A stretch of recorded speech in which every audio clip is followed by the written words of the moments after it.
उत्तर प्रदेश सरकार के अल्पसंख्यक कल्याण मंत्री धर्मपाल सिंह ने कहा है कि जो मदरसों की फंडिंग का मामला है, अगर कुछ फंडिंग में गड़बड़ पाई जाती है तो उसके लिए चाहे ईडी या आईबी की मदद लेनी पड़े, उनकी फंडिंग के सोर्सेस की जांच की जाएगी। इस पर बात करने के लिए हमारे साथ मुरादाबाद से समाजवादी पार्टी के सांसद डॉक्टर एस टेशन साहब हैं। एस टेशन साहब, जो उत्तर प्रदेश के मंत्री हैं, उनके इस बयान को आप किस तरह से देखते हैं?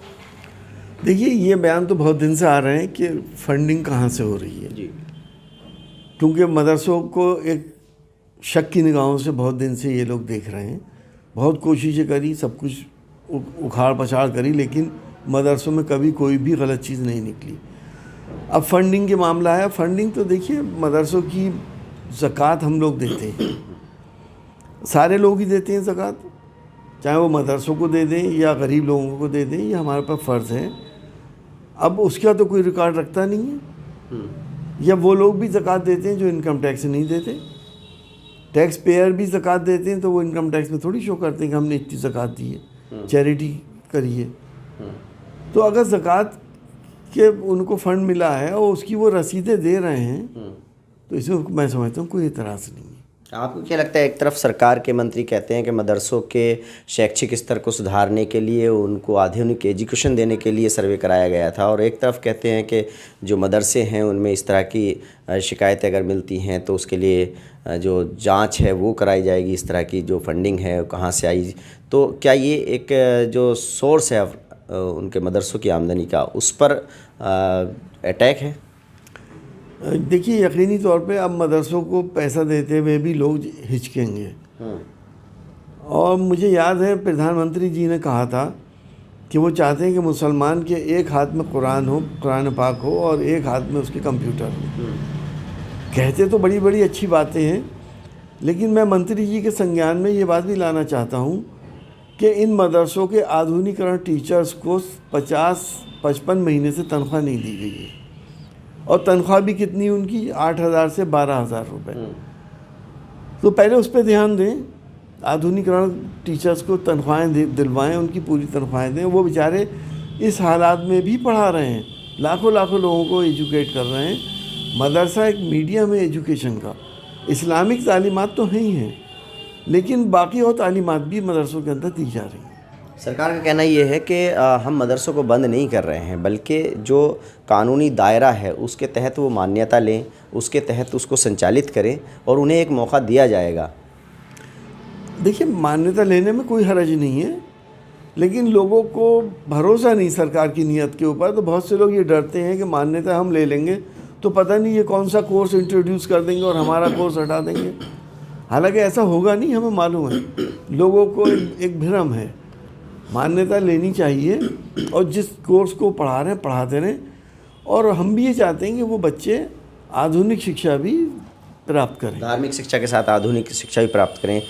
मेरा अगला सवाल ये है कि जो भाजपा की सांसद हैं साध्वी प्रज्ञा ठाकुर, उन्होंने कहा कि घरों में सब्जी काटने वाले जो चाकू हैं उनको भी तेज़ रखें, कब ज़रूरत पड़ जाए। इस बयान को आप किस तरह से देखते हैं? देखिए, उनका इतिहास आपको मालूम है, वो जिस फील्ड की लेडी हैं, और जो इतिहास पिछले दिनों उनके ऊपर क्या क्या नहीं हुआ था, तो उनकी तो वही मानसिकता है। ये सब चीज़ें तो उनके लिए खिलौने हैं। अब वो तो यही बात करेंगी। हम डॉक्टर हैं तो हम मरीज़ की और डॉक्टर की बात करेंगे। वो जिस फील्ड में है वो बात कर रही हैं। तो ये उनके इस बयान से क्या देश का माहौल कुछ ख़राब होने की आशंका लगती है आपको? जाहिर सी बात है कि वो किसके लिए कह रही हैं कि चाकू तैयार करके रखें। अब वो चाकू 6 इंच का भी होता है और चाकू 1 फीट का भी होता है। तो वो उससे जाहिर सी बात है, आपका क्या कोई राइवल है या कोई आपका दुश्मन है? क्या आप चीन से लड़ने जा रही हैं, या हिंदुस्तान में ही आप किसी और के लिए तैयारी कर रही हैं? तो आप क्यों देश का माहौल ख़राब कर रही हैं? उत्तर प्रदेश निकाय चुनाव की अगर हम बात करें तो जो ओबीसी आरक्षण है उसको लेकर के अब जो आयोग गठित हुआ है उसके अध्यक्ष का कहना है कि लगभग कम से कम 6 महीने लगेंगे इसको ओबीसी आरक्षण को पूरा जो रिपोर्ट है वो बनाने में, तैयार करने में, घूमना पड़ेगा पूरे प्रदेश भर में। तो जो निकाय चुनाव का समय था वो जनवरी में पूरा हो रहा है, तो ऐसे में 5-6 महीने और आगे चुनाव टल सकता है।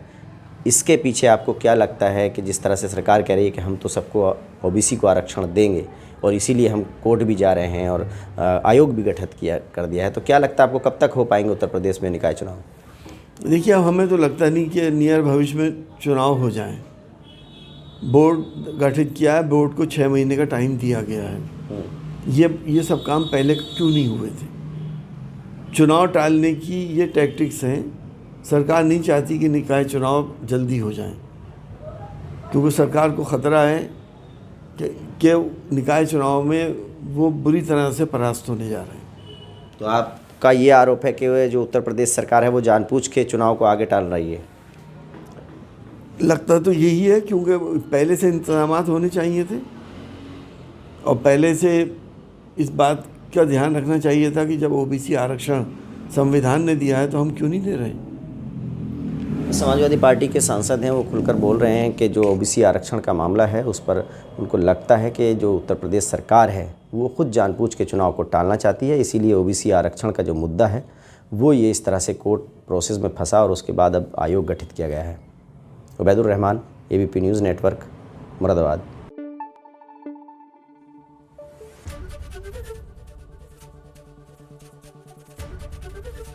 एबीपी गंगा, खबर आपकी, जुबान आपकी।